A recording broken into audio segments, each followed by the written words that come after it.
Hey everybody, thanks for checking out today's Multiphonic-a-Day. My name is Ben, I'm a bassoonist based in Chicago, and I've been making one of these videos every day that I'm under self-isolation during the COVID-19 pandemic.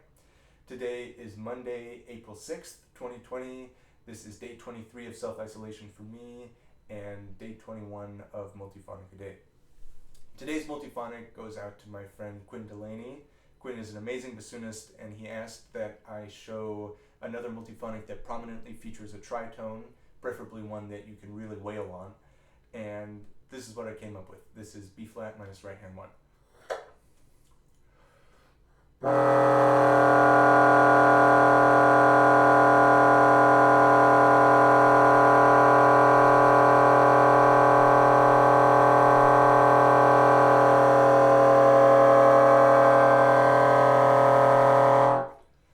So this is a really crunchy, lush multiphonic that's really satisfying to play. It's based on the fingering for low B flat, that's B flat 1. So it's in the left hand 1, 2, 3, right hand 2, 3, F, pancake key, then left hand thumb, low B key, low B flat key. So it's just a low B flat lifting up the first finger of my right hand. And I find that this is one that I have to play pretty far up on the reed in order to get it to be stable. I play close to the first wire with strong embouchure pressure, and the tritone that I hear in it is actually between the top two notes that I hear featured prominently in the multiphonic. Those are D4 and A flat 4. And I can actually isolate both of those harmonics from within the multiphonic by adjusting my embouchure pressure. So I'm already pretty far up on the reed, but if I tighten it, my embouchure even more, I can get those individual harmonics to speak.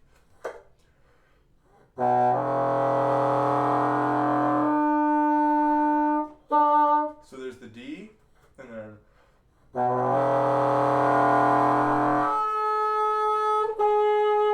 there's the A flat.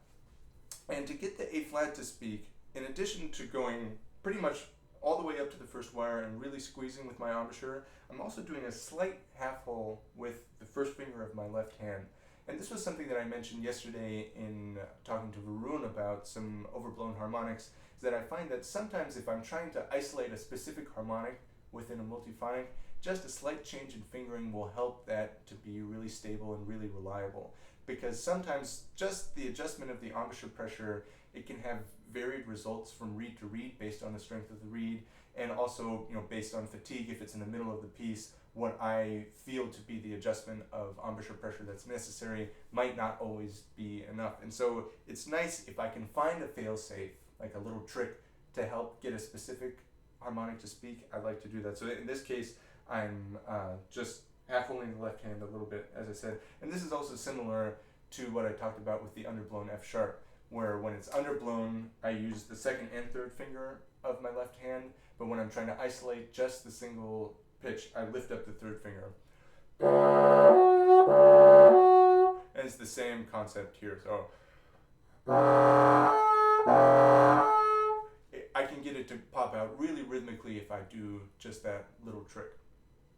And so, like I said, I tend to play this multiphonic pretty close to the first wire with a firm embouchure. I find that if I play further out on sort of a more standard embouchure, in the middle range of the bassoon, I find that especially in the attack, this multiphonic becomes really unreliable.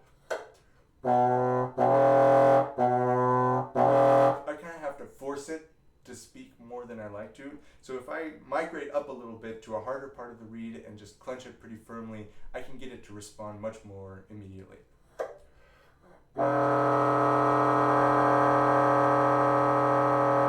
Like that, and that also tends to emphasize the top two pitches, the D and the A flat, which are the ones that we were going for in the first place here.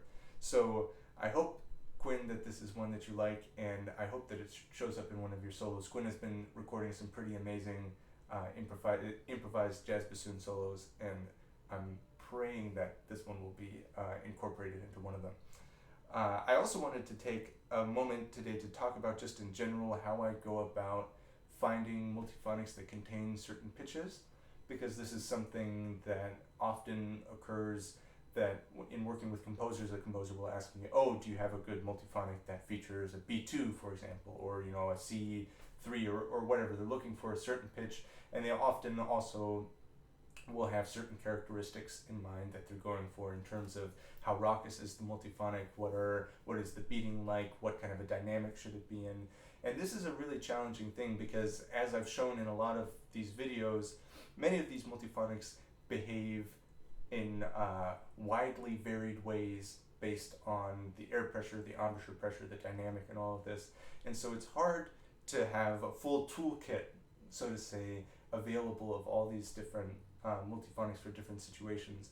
And so this is something that is tricky to do, I find, and generally speaking, there are a couple of steps that I go through. So the first step that I go through is searching through those multiphonics that I reliably know have certain pitches in them and seeing if any of those work for the situation. So for example, the underblown multiphonics are a gold mine here, right? Because if you can underblow any pitch from E4 up to C5, you have a reliable multiphonic that's at least closely related to that pitch. You know, so say if someone is looking for an F sharp 4, I immediately go for the underblown F sharp, which clearly has a prominent F sharp 4 in there. If they ask me for a B4, for example, I would do the underblown B. And so that's sort of my first line of attack, is that if they're looking for a pitch that I can match using one of my underblown fingerings from the tenor register, that's, you know, then no further searching is necessary.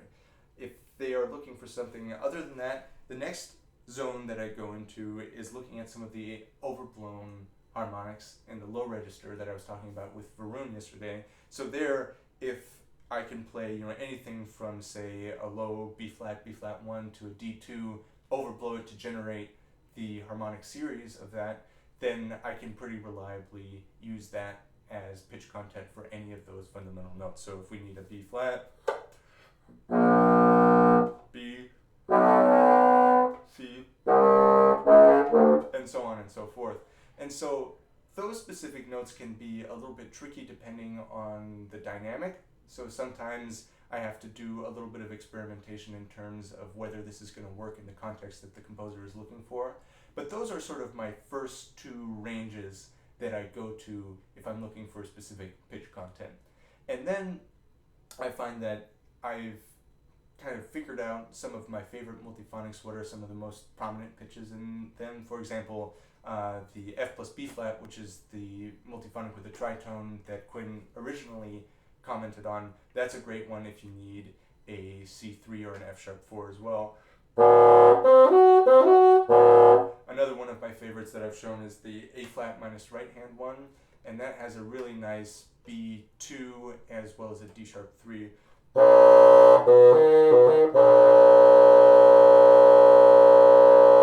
In there, if I need anything around a C or a C sharp 3, I immediately go for my Gooby special.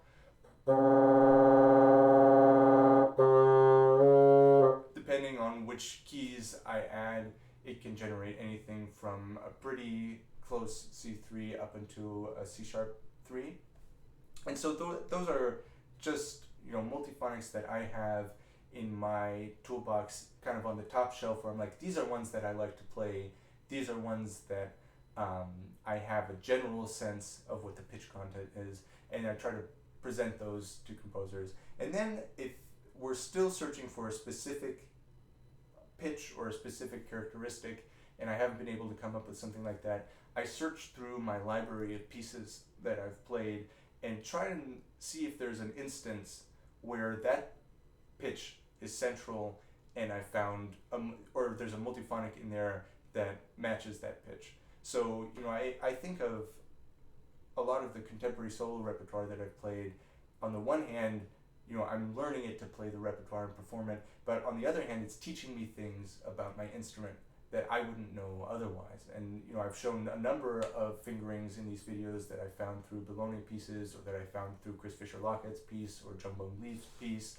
And so I try and, whenever I'm learning one of those pieces, kind of also in the back of my mind, think of it as collecting new techniques for my library that I can then use in my own improvisation, in my own solo work, or when working with composers as well. So if you're a performer who plays a lot of new music and is interested in working with composers, I would encourage you to adopt that mindset, because it's really helped me to find some things that I wouldn't have known of otherwise. And it's also helped me to understand my instrument more deeply and more completely than I would otherwise. So I just wanted to share a little bit of that, because that's something that's been challenging for me in working for composers, sometimes finding very specific things, and if they're looking for specific pitches for a multiphonic. So I just wanted to throw out some of my experience there, a few points of departure at least, places to start in looking for it. And of course, there's never any replacement for just sitting down and messing around until you find something that works. So thanks for watching today's video. Please leave me any comments, any requests, any ideas that you have, and I'll be back tomorrow with some more multiphonics. Thanks.